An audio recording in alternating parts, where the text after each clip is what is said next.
गुजरात वैसे ही है जैसे यूपी है, जैसे बिहार है, जैसे पंजाब है, जैसे एमपी है। गुजरात में अस्पतालों की हालत खस्ता है, गुजरात में भ्रष्टाचार है, गुजरात में भयानक जातिवाद है। इतना जातिवाद है कि मोरबी के पुल की मरम्मत का काम कराने वाले पटेल हैं। पटेलों का वोट लेना है, इसीलिए गिरफ्तार नहीं किया गया।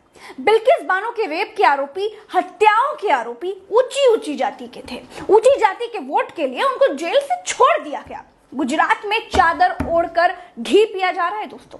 इसीलिए अजंता नाम की घड़ी बनाने वाले को, मच्छर मारने वाले, बैडमिंटन बनाने वाले ओरेवा कंपनी को गुजरात की सरकार ने पुल बनाने का ठेका दे दिया। बंदर के हाथ में उस्तरा दे दिया गया है तो वो लोगों के गले पर तो फिर आएगा। क्यों दोस्तों? अगर गुजरात के विकास का मॉडल टोटल झूठ और फ्रॉड पर नहीं टिका होता ना, तो प्रधानमंत्री के मोरबी के अस्पताल पहुंचने से पहले अस्पताल को डेंट पेंट नहीं किया जाता। वो पहले से ही डेंट पेंट होता, टाइलें नहीं लगाई जाती, वो पहले से ही लगी होती। प्रधानमंत्री के पहुंचने से पहले मरीजों को नए प्लास्टर न चढ़ाए जाते, पहले से ही मरीजों को सही इलाज दिया जाता, नए वाटर कूलर न रखे जाते, पीने के पानी की अच्छी व्यवस्था तो पहले से होती। ये सब यूपी, बिहार, एमपी, हरियाणा, पंजाब, राजस्थान में होता तो एक बार ना इग्नोर किया जा सकता था। लेकिन गुजरात, ये तो भारतवर्ष में विकास स्थापित मॉडल है भाई। प्रधानमंत्री पूरे देश को ऐसे ही बनाने पर तुले हैं, तो भैया रहने दीजिए, देश को गुजरात मत बनाइए। गुजरात का विकास मॉडल रंगे सियार जैसा है। एक मोरबी कांड ने सारी कलई खोल दी।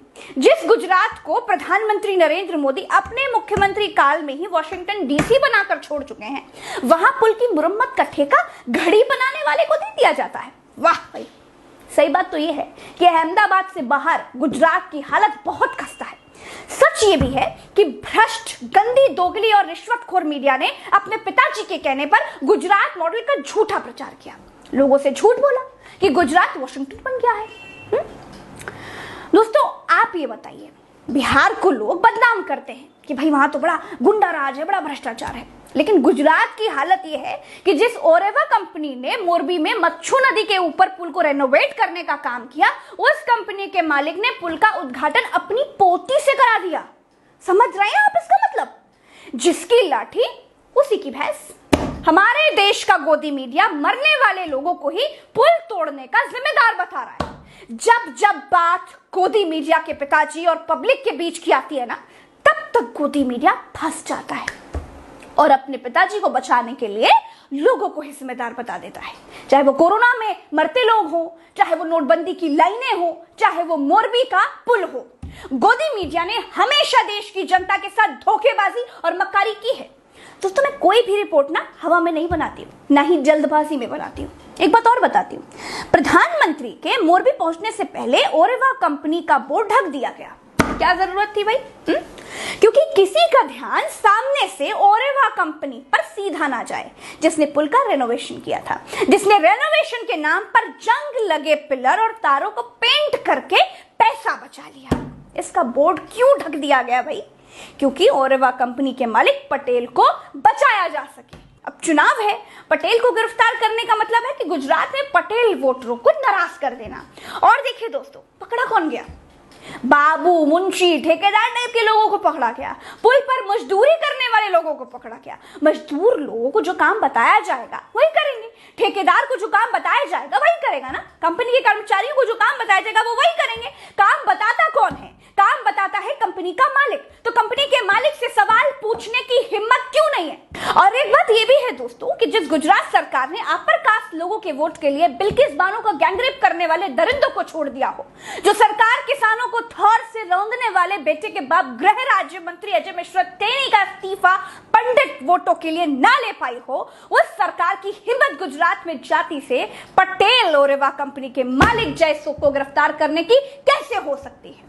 ये नेता, ये पार्टियां वोट के लिए 140 तो क्या 1,40,000 लोगों को मार कर भी मौज ले सकते हैं। सुनिए, ओरेवा कंपनी का मालिक जयसुख पटेल ने जब पुल का उद्घाटन किया था तब क्या कहा था? कहा था कि 8-10 साल पुल का ही नहीं जाएगा, लेकिन 12 दर्जन लोगों की जान ले गया, 2 दिन में ही ध्वस्त हो गया। આ જે રિનોવેશન કરેલું છે એ અમારી દ્રષ્ટિએ જે રીતે અમે ટેકનિકલ સ્પેસિફિકેશન અને જે બધું છે એના મુજબ 8 થી 10 વર્ષ સુધી આ બ્રિજને કંઈ નહીં થઈ શકે। गोदी मीडिया पिताजी की छवि बचाने के लिए आपको अपनी ही मौत का जिम्मेदार बता रहा है। चंदा जी पार्टियां चंदा लेने वालों को फंसने कैसे देंगी? आप 5 किलो राशन खाकर कुछ भी पूछने की औकात खो चुके हैं भाई साहब। लेकिन मैं चिल्लाऊंगी जब तक मुझसे हो पाएगा, सच कहती जाऊंगी, ताकत खत्म होगी तो फिर से बटोर लूंगी, फिर सच को जोर जोर से चिल्लाऊंगी। इस सच्ची वीडियो में आज के लिए इतना ही। चलते हैं। राम राम तो अस्सलाम, जय हिंद। और हाँ, मेरा साथ देने के लिए चैनल को सब्सक्राइब कर लीजिएगा। और हाँ, सच को शेयर करना सीखिए। अब वीडियो देखकर ताली मार ले से काम नहीं चलेगा। सच के भी पैर लगाइए, वीडियो को पूरे भारत में फैलाइए। नमस्कार।